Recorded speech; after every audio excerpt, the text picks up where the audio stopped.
313 کی جو عظمت ہے اس کی طرف میں اشارہ کروں گا، اور میں یہ خود نہیں کہوں گا، امیر المومنین صلوات اللہ علیہ مولا علی ابن ابی طالب اللہم صلی علی محمد کبھی کبھی مہدی کے 313 کو یاد کیا کرتے تھے۔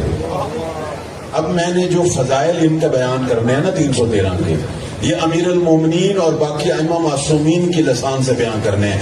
یہ واحد ہستیاں ہیں، ہم تو ائمہ کے فضائل بیان کرتے ہیں نا، لیکن یہ واحد ہستیاں ہیں کہ جن کی فضیلتوں کو، بلکہ جن کی مدح ہمارے معصوم ائمہ نے کی۔ بڑی عجیب بات نہیں؟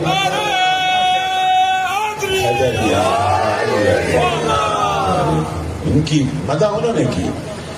مولا جو ہے وہ فرمایا کرتے تھے تو میں بتاؤں مہدی کے ناصر کیسے ہوں گے؟ فرماتے تھے وحد اللہ حق کا توحید ہی، اللہ کی توحید ایسے رکھتے ہوں گے جس طرح توحید رکھنے کا حق ہوگا۔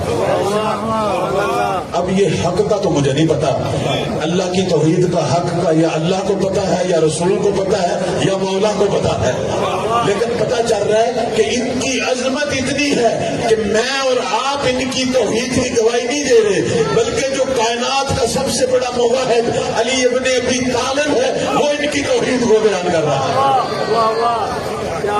اب امیر المومنین اللہم صل علی محمد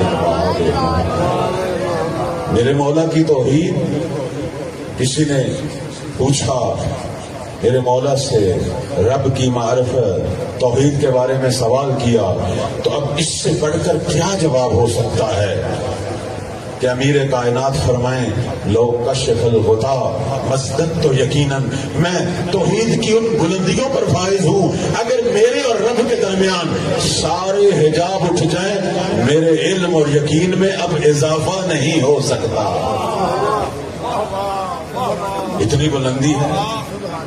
اور میرے مولا کسی وقت یہ کہا کرتے تھے کفا بعزن ان اکون لک عبدا، اللہ سے راز و نیاز کرتے ہوئے کہ پروردگارا علی کی عزت کے لیے یہی کافی ہے کہ تجھ جیسے رب کا میں عبد بنوں۔ کفا بی فخرا ان تکون لی ربا، اور علی کے فخر کے لیے یہی کافی ہے کہ تجھ جیسا رب میرا رب ہو۔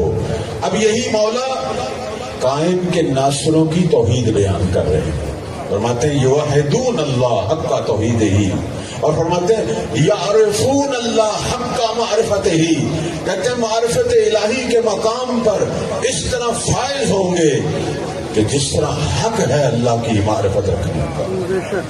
اور اس کے بعد فہم کا ایک جملہ ہے حقیقت انسان کو تعجب میں ڈال دیتا ہے، فرماتے ہیں قلوب کانا قلوبہم زبر الحدید لا یشوبها شک فی ذات اللہ، فرماتے ہیں اللہ نے قائم کے ناصروں کے دلوں کو فولاد کے پاروں کی طرح قرار دے دیا ہے۔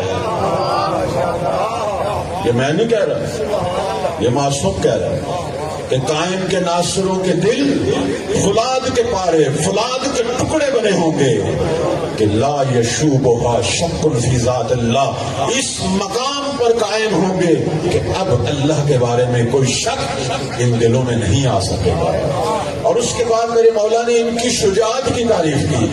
اب آپ یہ دیکھیں ہم ساری عمر علی کی شجاعت کے قصیدے پڑھتے ہیں، اسد اللہ کہتے ہیں ساری عمر، لیکن کبھی سوچا کہ کائنات میں کچھ ایسی ہستیاں بھی ہیں کہ جن کی شجاعت کا قصیدہ علی پڑھتے تھے، وہ قائم کے ناصر۔ پوچھا گیا کہ ان 313 کی شجاعت کو بیان کرو، تو میرے مولا نے فرمایا وہ ایسے اللہ کے شیر ہوں گے۔